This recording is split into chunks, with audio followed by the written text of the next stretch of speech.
తెలుగు వాళ్ళు ప్రపంచవ్యాప్తంగా ఉన్న తెలుగు వాళ్ళు ఎవరు కూడా కోరుకున్నది కాదండి. ఆ రోజు మనమందరం చూసాం, మన నాయకుడు చంద్రబాబు నాయుడు గారు ఈ ఆంధ్రప్రదేశ్ రాష్ట్రానికి న్యాయం చేయడానికి ఢిల్లీ పెద్దలను ఎంతగా వాళ్ళను బతిమలాడుకున్నారు, ఏ విధంగా పోరాటాలు చేశారు, ఇవన్నీ కూడా మనం ప్రత్యక్షంగా చూసాం అధ్యక్ష. అయినా పార్లమెంటు తలుపులు మూసి ఏకపక్షంగా, అంటే అంతకుముందు అవిభాజ్య ఆంధ్రప్రదేశ్ శాసనసభ ఈ తీర్మానం చేసిన, అంటే ఈ విభజన జరగకూడదని తీర్మానం చేసిన పార్లమెంటులో మరి 18/2/2014లో లోక్సభలో బిల్లు ప్రవేశపెట్టడం, దాన్ని 1/3/2014లో రాష్ట్రపతి ఆమోదముద్ర దానికి లభించడం, 2/6/2014లో ఉమ్మడి ఆంధ్రప్రదేశ్ రాష్ట్రం రెండుగా విడిపోవడం మనందరము చూసాం అధ్యక్ష. విడిపోయిన ఆంధ్రప్రదేశ్ అంటే విభజన ఆంధ్రప్రదేశ్ అనే కన్నా పరాజిత ఆంధ్రప్రదేశ్ రాష్ట్రం. ఎక్కడ రాజధాని పెట్టాలా, తర్వాత ఎట్లా బతకాలా, 11 బిలియన్ యూనిట్ల కరెంటు కొరత, 16,000 కోట్ల రూపాయలు రెవెన్యూ లోటు, ప్రభుత్వాన్ని నడపడమే గగనంగా మారిన రోజులవి.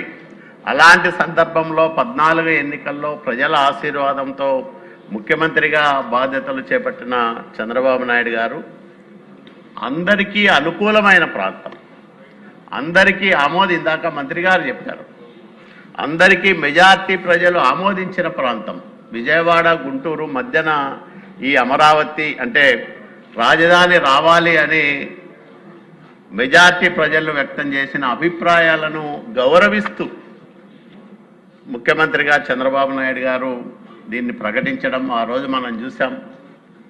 ఎప్పుడో 53లో అంతా చర్చలు జరిగిన తర్వాత తీర్మానం ప్రవేశపెట్టారు, చట్టం చేశారు, అట్లాగే చేయాలని అప్పటి ప్రతిపక్ష నాయకుడు జగన్మోహన్ రెడ్డి చేసిన నానా యాగి అంతా కూడా చూసాం.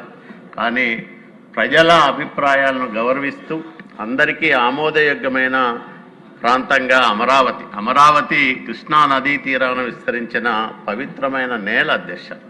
ఒకవైపు అగ్నిశైల నారసింహుడు, మరోవైపు ఇంద్రకీలాద్రిపై కొలువుదీరిన దుర్గమ్మ తల్లి, కిందన కృష్ణమ్మ తల్లి, అట్లాగే మధ్యన అమరలింగేశ్వరుడు, అంటే శైవము వైష్ణము, అట్లాగే శతాబ్దాల కిందటే బౌద్ధం పరిడివల్లిన ప్రాంతం, 3 మతాల మిళితమైన ఈ అత్యంత పవిత్రమైన పుణ్యభూమి అమరావతికి 1000 సంవత్సరాల చారిత్రాత్మక చరిత్ర ఉంది. ఎందుకంటే గౌతమీపుత్ర శాతకర్ణి గారు ఇక్కడే రాజధానిగా మరి పరిపాలన చేశారనే చరిత్ర కలిగిన అత్యంత పవిత్రమైన నేల ఇది.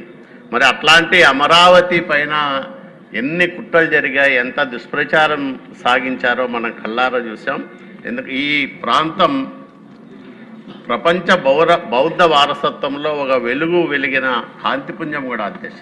మరి ఇట్లాంటి అద్భుతమైన ప్రాంతం మళ్ళా ఈరోజు కొత్త ఊపిరి పోసుకుంటా ఉంది, కొత్త ఆశలు చిగురించినాయి ప్రజలందరిలో కూడా.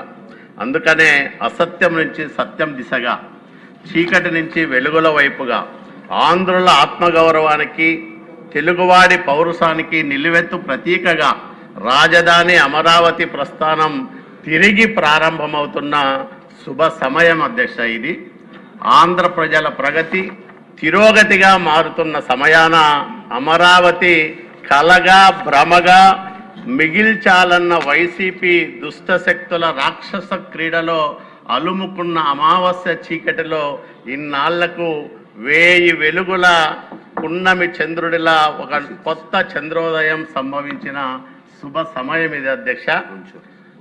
తెలుగు వారికి ఒక రాజధాని కోసం రైతన్నలు చేసిన భూత్యాగం వృధా కాలేదు, కాబోదు అని కాలం నిరూపిస్తున్న సమయం ఇది అధ్యక్ష. నవ్యాంధ్ర నిర్మాణ వికాసానికి ప్రియతమ ముఖ్యమంత్రి నారా చంద్రబాబు నాయుడు గారి ఆత్మ సంకల్పం, ప్రజాబలం తోడు